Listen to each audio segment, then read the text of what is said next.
Okay, here we are. Good day, everybody. Today we're doing a different version of Punch Kick Choke Chat than we've done in the past. You can notice that Sean Benson is not here. That's because he's off being a movie actor today. He's got auditions. He was away in Alberta, and we wanted to start doing something a little different, where we have other guests come back. And we talk to those guests about a specific topic, and we tape it, and then we're going to put that up for people's views and their comments. And you don't have to agree with any of us on our opinions. This is an opinion type show, not a fact type show. And the first person we decided we wanted to come back and chat with is Sensei Conroy Copeland from Windsor, Ontario. And no shortage of great opinions from Sensei Copeland. And if we were going to add another person to the show, it would be him as one of the hosts, because I think Sensei Suino and Sensei Legacy will agree with me that if we were all in a place together and somebody didn't like Sensei Copeland, they said, "We want you to leave," we would all be leaving with him. We would all go together. We would all be leaving with him because we are together. And the question that we're going to talk about today is rank. Specifically in martial arts. Doesn't have to be karate, because Sensei Suino does karate, but he does iaido and judo, and Sensei Copeland does aikido and kendo and karate, and Sensei Legacy does white crane and iaido and karate, and I do iaido and karate. And so we just want to crack things open with what is a high rank in a martial art? You know, and what qualifies a person for that, and why do you need it, and what should they do with it, and all these types of things. And so that's where we're going to go with this. Sensei Suino, do you have anything that you want to add to that before we start going on this? I think that topic will bear plenty of fruit in this crowd. So yeah, I'm fine with it. Okay, how about we just start by going around the horn and talk about what is a high rank? Like, what is, and again, there could be a vast dichotomy here. That's okay. Like, people might say a yellow belt is a high rank, and that would be okay. But what is a high rank? Let's maybe start with Sensei Copeland, and then we'll go to Sensei Legacy, and then Sensei Suino. So Sensei Copeland, what do you think a high rank in martial arts is? Well, rank is always a very interesting topic for sure, but I say my opinion is a high rank is anyone with a black belt level ranking, you have achieved a high rank. It's kind of like going to school. You're, grade 1 till you graduate high school or college. You graduate at the highest level in your academic studies, and the black belt is the highest level in your martial arts studies. So if you get to the black belt level, you have achieved a high rank. Not necessarily any particular degrees. To get to the black belt is a high rank. I'm always curious in how long have you trained, as opposed to what level degrees do you have. That's usually that's my feeling. That's where I go. I don't disagree with that at all. Everything you said resonates with me. Sensei Suino, do you want to add anything to that, or do you have anything? I think we were going to go to Hanshi first. Oh, Hanshi, I'm sorry. Hanshi Legacy. Thoughts, comments on? Well, I agree with Sensei Copeland.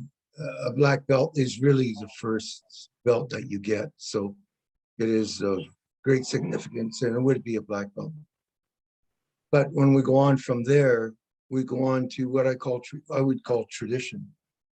Because, there are 8 dans and there are 9th dans. And it just is topped off at a 10th dan. Like, I don't believe your knowledge stops then, but there is so much more responsibility. Like, what happens if, like older hockey, can you imagine putting McDavid in a team from 1907? He would probably score 50 goals a game. Because things change, and things need to be changed by the person with Sensei Copeland's word, with the proper grade and also the proper time in grade, because that allows you to gain that knowledge. And we And I humbly include myself. We are the ones who, if anything needs to be changed in our time in martial arts, needs to be done by someone who's a 9th or a 10th then, because they are the ones who are actually running that style, or all of karate as far as that goes, with, you know, in conjunction with somebody else. Like, I wouldn't change something by myself, but I could, but I would always check with many more other high ranking dans to see if that would be physically, mentally, and spiritually good for the martial arts. Not for me, not for you, but for the art, which is what we are all dedicated to. Your teacher will change, your teachers will pass, you will pass, but karate will always remain the same if it's not changed by fools. So high ranks like that are necessary to keep everything going. I'll just pass it now. Sensei Suino. How do you pick up from that? Sensei just drops the mic. We might as well all go home now. That was awesome. Well, you can just say high rank is yellow belt, and then we'll go to the next topic point. But I'll say two things. One is that for a while I had somebody working for me who was accountant and statistics minded, and she took a record of all the students that ever signed up at JMAC and how many have made it to black belt, to Shodan. It was 2%. 2%. I think I'm very generous. I try to get people to black belt. When I was shocked to realize that it was only 2%. So yeah, a lot of times when you've been in the martial arts 30, 40, 50 years, you think, Shodan, what's the big deal? Well, I think you're right, Sensei Copeland, right? Black belt is a big deal, especially if it's generally true that only somewhere between, well, let's say 5 or 1 or 5% of the people make it to Shodan. That's a big deal. The other thing I will say is that in the fighting arts, the combative arts like judo and karate that I trained in when I was in Japan, it was generally agreed that Sandan was like the highest, like a rank you got to by fighting. Sandan, sometimes Yondan. And then usually around Yondan, there was a transition. And that became the time when you started to be involved more in making sure that the art was propagated, helping others, teaching more, et cetera, et cetera. So those are just two big markers along the way, right? Not many people make it to Shodan. And I know that a lot of my Japanese mentors said, fight your way to Sandan, maybe to Yondan. And after that, help the art, and then you'll continue to progress. That's awesome, Sensei. I know you and I had a conversation, Sensei Suino, about this recently when we were coming up with this topic and talking about it. And I do agree that if you go to Copeland's Martial Arts and Fitness, or if you're in Legacy Shorin-ryu Karate Jitsu, or if you go to JMAC, if you get a black belt, you've beat the odds. Like, you've had to jump, you've had to light yourself on fire, you've had to put yourself out and then light yourself on fire again, many more times than the other people. But the other question that I think about when I think of a high rank, and I think your comment, Sensei Suino, about when you've been in martial arts for 30 years, or like, I remember like Sensei Legacy and I once at a black belt, and the person didn't do, like, they did definitely enough to get a black belt, but they weren't one of the elite persons. And he said to me, well, Randy, it's just a black belt. And I don't mean that in a negative way, like it's just a black belt. But when you've trained for 30 years, 40 years, 50 years, 60 years, you're looking at that slightly different than when you're underneath it trying to get to it. Like, from the top looking back at it is different than underneath looking up at it, I think. So I think a black belt is a really high rank. I guess a question I would ask all of you is, I feel that getting a black belt is achievable by almost everybody if they do what their teacher tells them to do. Like, almost everybody. You said, Sensei Suino, I'm generous about trying to get people to black belt. But other ranks, what is a high rank? You maybe can't achieve a certain rank. Certain people can't achieve certain ranks. Like, it's not everybody's going to be the CEO or the president of the company. So, Sensei Copeland, I see you. I have.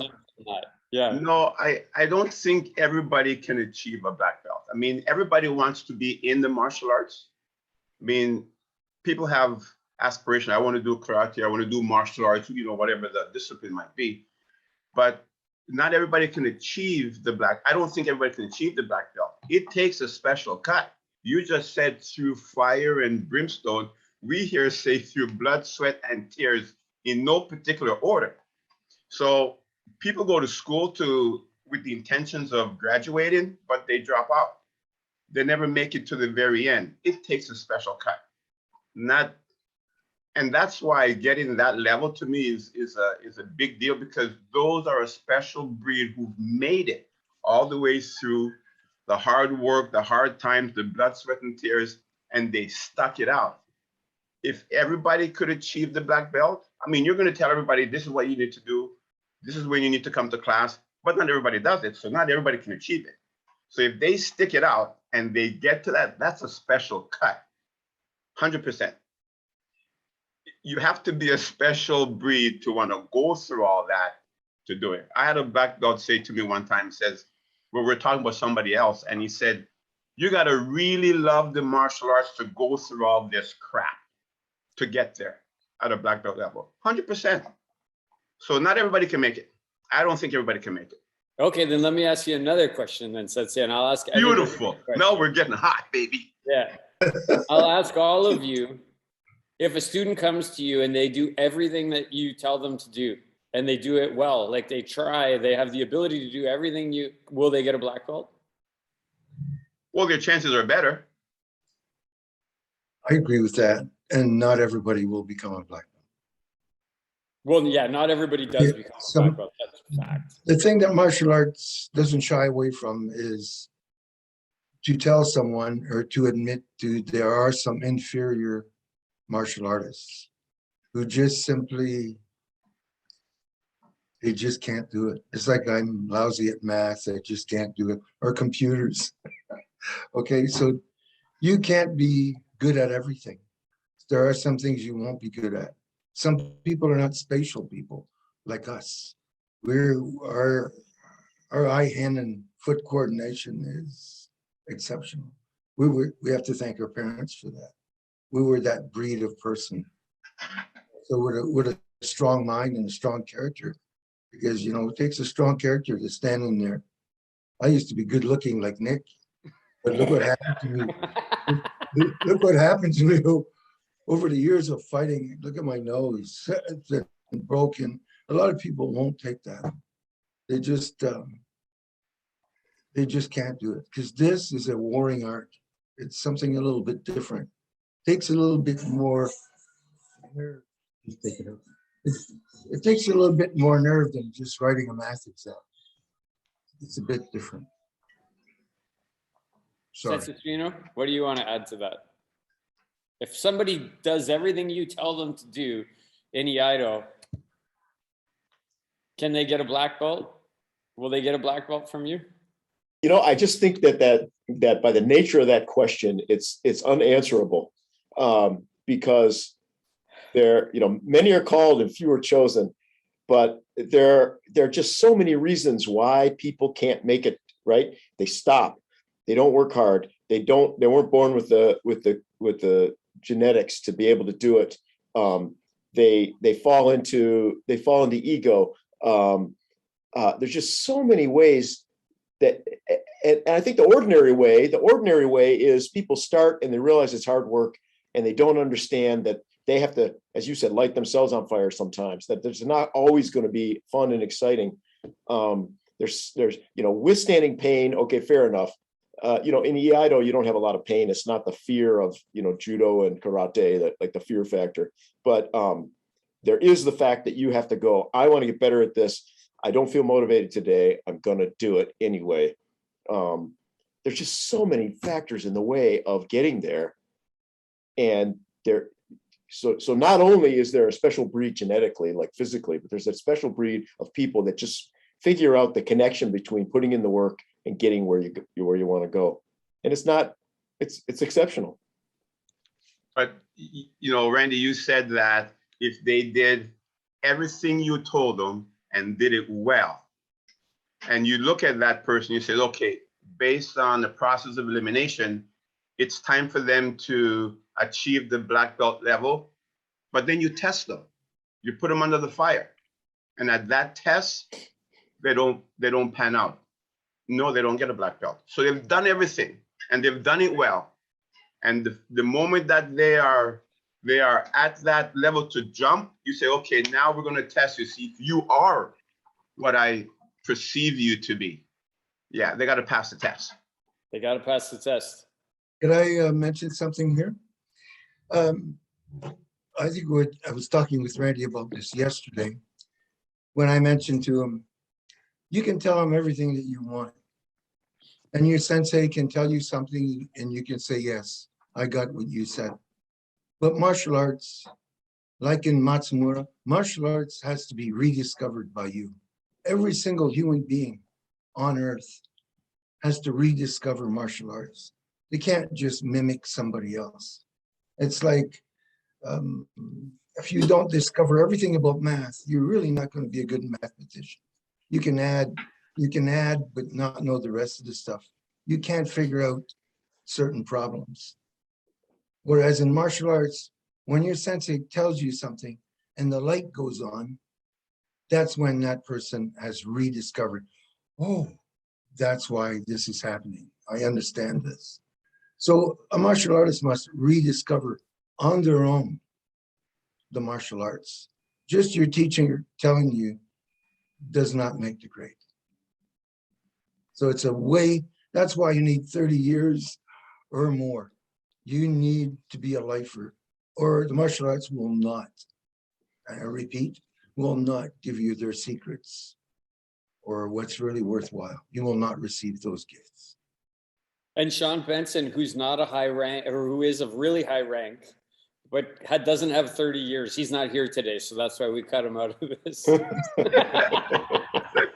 He's well on his way.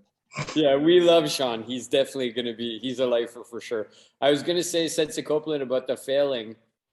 The person who's running the behind the scenes on this, Robert Chlumsky, I remember once Sensei Legacy had a person going for black belt, and in his final fight, he had to fight Robert, and he came out, and Robert gave him either like a roundhouse kick or a reverse punch and broke his ribs. Like you could hear his ribs, this other person's ribs get broken. And he went down on a knee, and Sensei said, get back on the line, you got to fight again. And the person said, I can't fight. And Sensei Legacy said, get on the line and fight again, or you fail your grading. This is at the end, like the last 30 seconds of your grading. Yeah. And he said, I can't. And Sensei said, okay, so you're failing. You're agreeing that you fail this grading. And he said, yes, I can't fight. And then that was the end of it. And Sensei Legacy said to me after, you know, Randy, had he even stood on the line and trusted me, I wouldn't have made him fight. He just had to be willing to stand on the line. That's right. Fight. That's the test right there. That's the test right there. Just saying no is automatic fail. You know, if his life depended on it, he would not say no. That's right. But it was just a rank. So to him, it wasn't a life and death situation. But he missed the fighting spirit of the martial arts. You never go down. You never die. Your opponent is about to go down just before you do, but you cannot go down first. So he missed it. I would have killed him too. And that's what it's like in life too.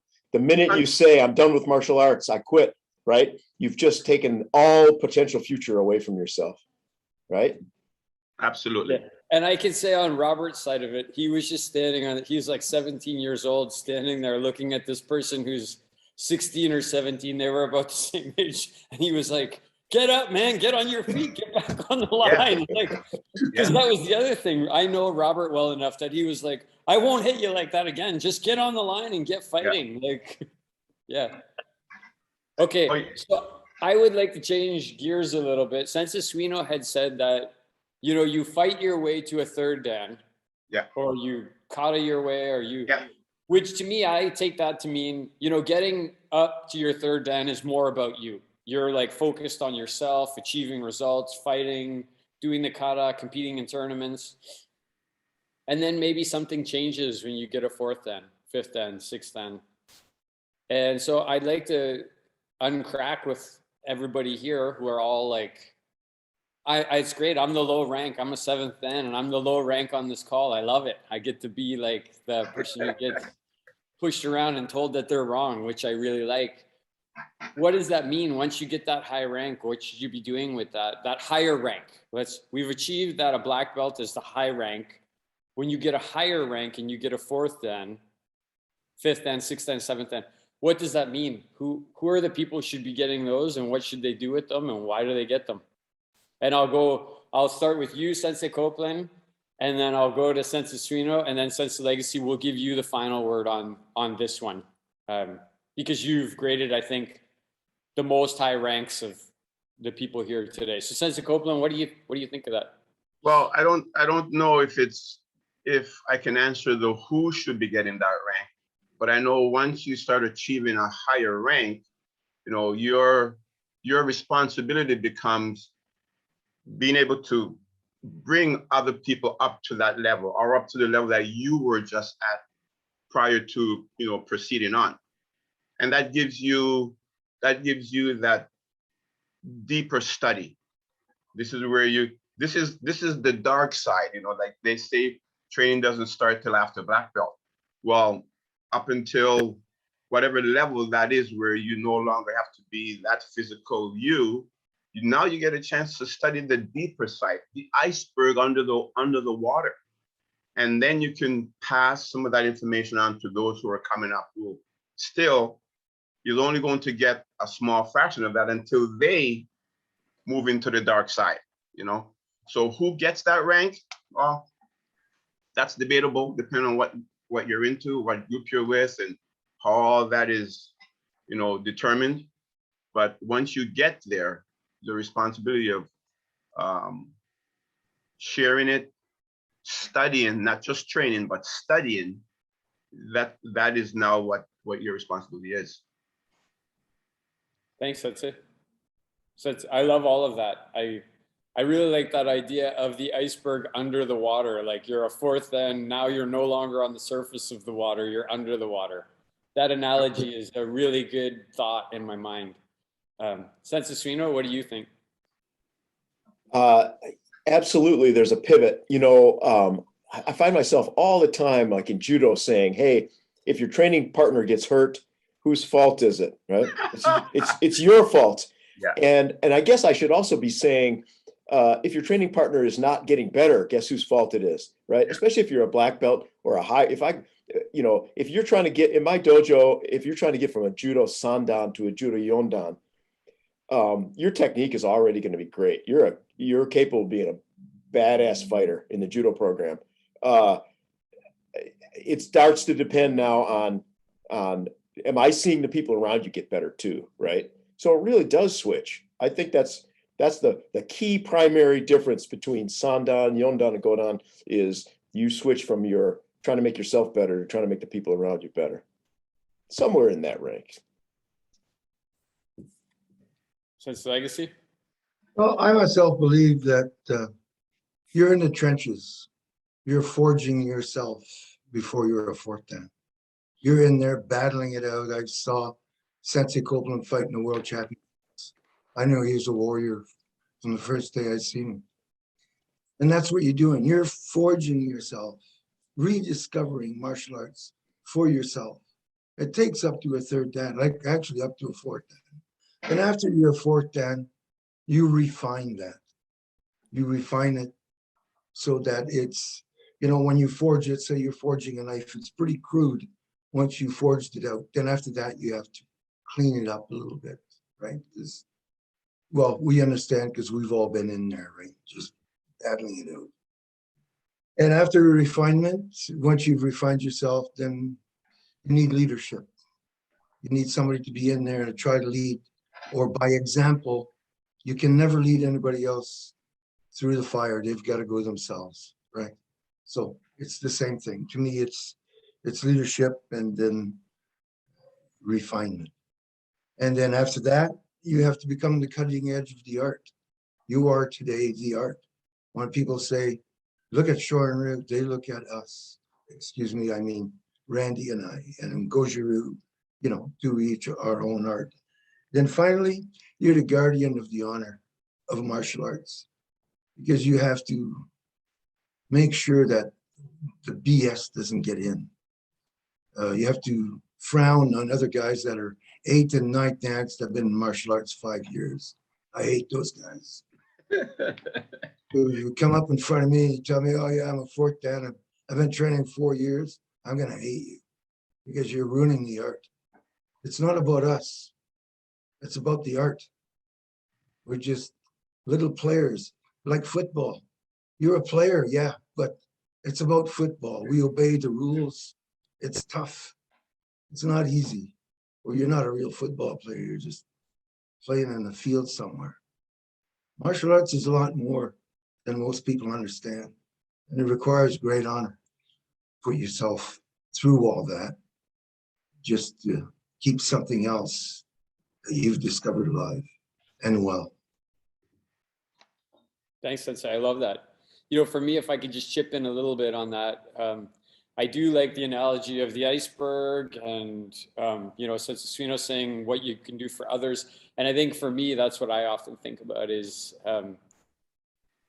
you know, I think by the time if you get a Yandan, if it's 2% of the people at JMAC get a black belt, what is the percentage of the people who get a Yandan? Like it, and not everybody does, right? Like they just will not, like, period. Like if we say not everybody will get a black belt, then of all the people who are black belts, how many will get a Yandan? It's like even becomes like an entirely different type of a breed. But I think that breed starts to, most of the people I know who are 4th dan and higher start to care about the higher principles of martial arts. They care about their art first. Like they're very dedicated to their art.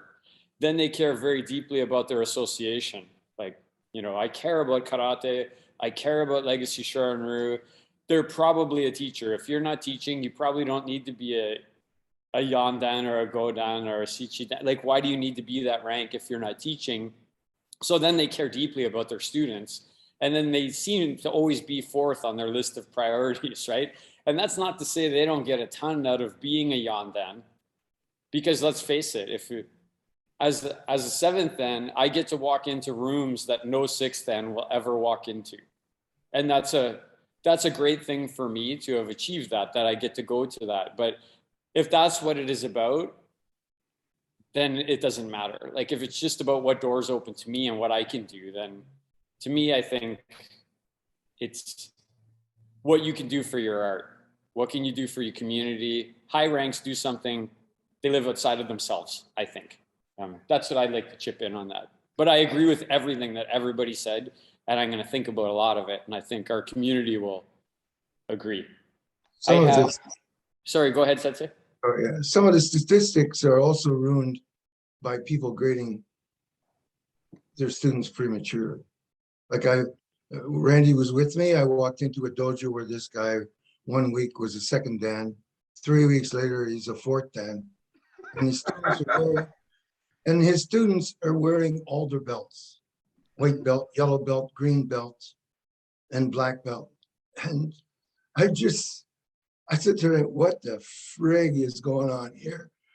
And he didn't say frig, though. He didn't say frig. But I ended up trying to find out what the idea. I asked the student or I asked the guy himself. Well, I want them to remember where they came from. Like, what kind of an idiot is that? Yeah. Like, if a guy can't remember, well, how did he manage to train that person? If he can't remember, they have to wear alder belts. At the same time, yeah, just so Sensei Copeland and Sensei Suino know, they were wearing all their belts at the same time. They were wearing white, yellow, green. Like they had like 3 and 4 belts tied on around their waist at the same time.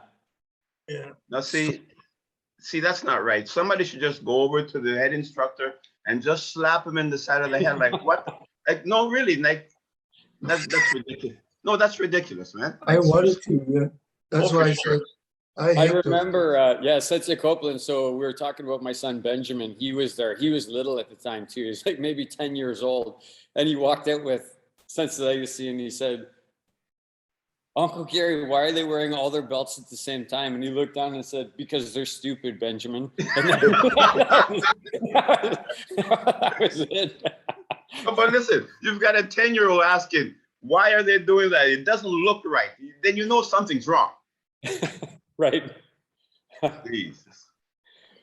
I love this conversation right now. I think Sensei Suino, we're on the right track by doing more of these. And I know we got to end this in like 5 or 10 minutes, but I have another question for everybody. So he says 4 minutes. So we're going to start with Sensei Suino first in case he needs to drop off.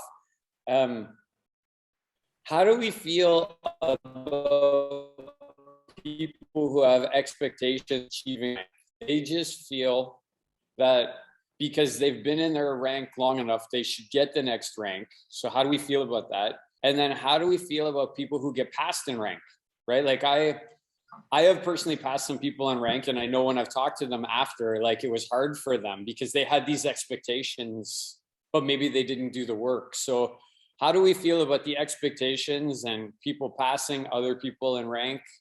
Sensei Suino, we'll start with you, and I'll go to Sensei Copeland, and then we'll end with Sensei Legacy. And then this will probably be it. We'll end after this. You know, it's a miscalculation or a failure to understand if you expect the next rank, right? It has to be, you have to be humble, and you have to assume that you're going to bust your ass to your maximum capacity in order to deserve it. So I've had those hard conversations before. I think we all take it for granted. We've been in the game so long, we understand that, but a lot of newer people don't. I've had that conversation before, and I've said, listen, your expectation, or you bringing in the examples of other people getting their rank to show why you should have yours, shows that you don't understand. This is not their experience. This is your experience. You are you. You're dealing with your set. You know, look at reality. You don't have to look at it worse than it is, but you got to look at what reality is. Sometimes those conversations are hard. You know, it's not for everybody. Yeah. Sensei Copeland? Yeah. What thoughts come to mind? Yeah, I have to agree. I mean, you can't go into the art expecting to have a certain rank by a certain time because you have limited time or whatever. This doesn't work like that. You know, my teacher does not. I don't go to my teacher and say, when can I grade for the next rank? You train, you train, you train, you train, you train because you want to be in the art. You want to study the art. If he sees that you're training hard enough, he sees you're busting your balls, he sees you're putting the effort, you're helping the juniors, you're doing all the right, he will promote you. You don't have to ask. You don't have to. There's no time frame for that. And if somebody gets passed along the way, obviously, you're not working as hard as that person who just got promoted. So my students don't ask me whenever they're getting promoted, because when you ask, I say, it's going to take a lot longer now. So asking doesn't really help anything. But if you're not working, why should you get promoted? I mean, like, really, come on. Just so that you can have a promotion? We don't give anything away. You have to earn it, and earning it means work. And you might not work as hard as the next person. That means they're going to earn more than you. Sooner or later, everybody's going to achieve a certain level, some sooner, some later. But because you join at the same time doesn't mean you're going to be promoted at the same time. I know. At least not here, anyways. Sensei Legacy. Again, it goes back to the discovery. If you've been in there 2 years and you haven't discovered anything, and the other person goes in and they've been there 1 year and they've been training properly and discovering, they're the one who's going to get the grading. It's a bit of an example would be, say you had an important deal going worth millions of dollars. Would you be in a guy who's been with your company 10 years, was a mediocre worker, or you have a guy who's been with your company for 1 year and he has been making things happen. Who would you send? Who would you consider? And that, just replace that with being someone who's trying to achieve a goal. The person who are getting things done, not the idler who hangs around and gets you coffee and, you know, holds this and does that. It's discovery. Martial arts will not give you, I won't give you the ranks, and martial arts will not give you the knowledge.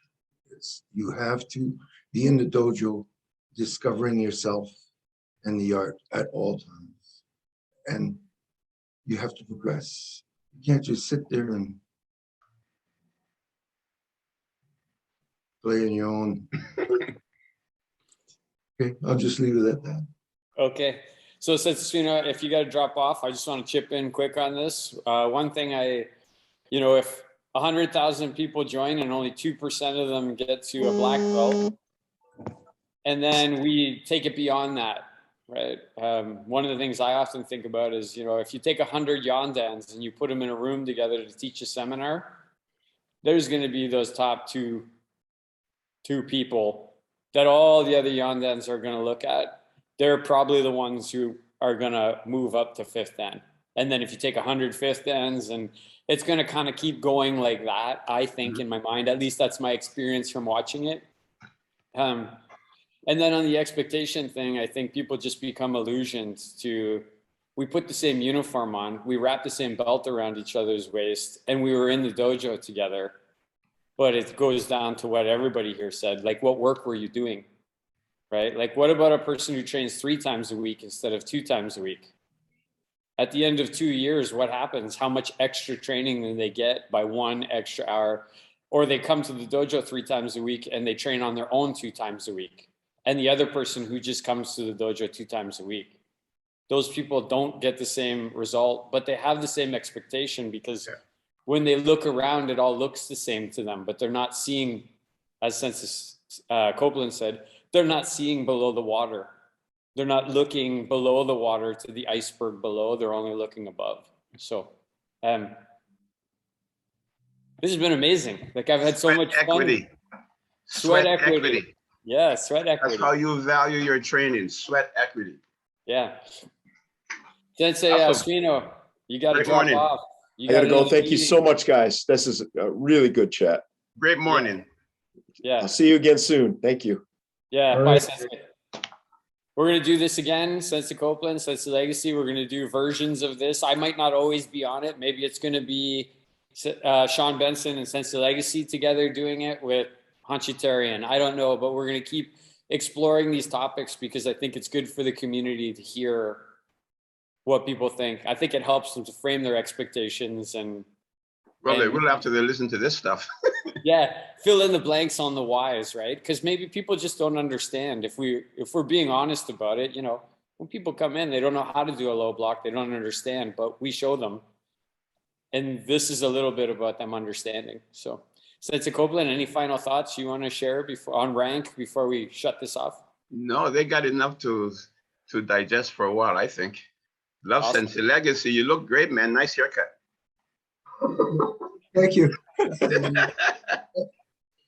What I would like to say is that it's this, if I may take a minute, it's a sad day for martial arts because Chuck Merriman has passed away, he was once our guest, and PKCC has done it again. And I'm not in a bragging way, but we have reserved that man's ideas and thoughts for a lifetime, for all those other person who come after us.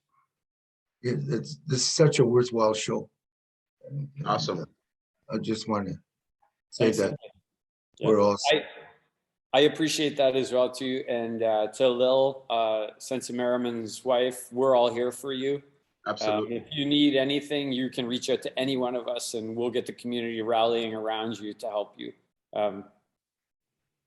Love you guys. It's so nice to spend this morning with the 2 of you. And we'll be doing this again soon. All right. Have a wonderful day. Love you guys. Bye. Bye. Bye, Sensei.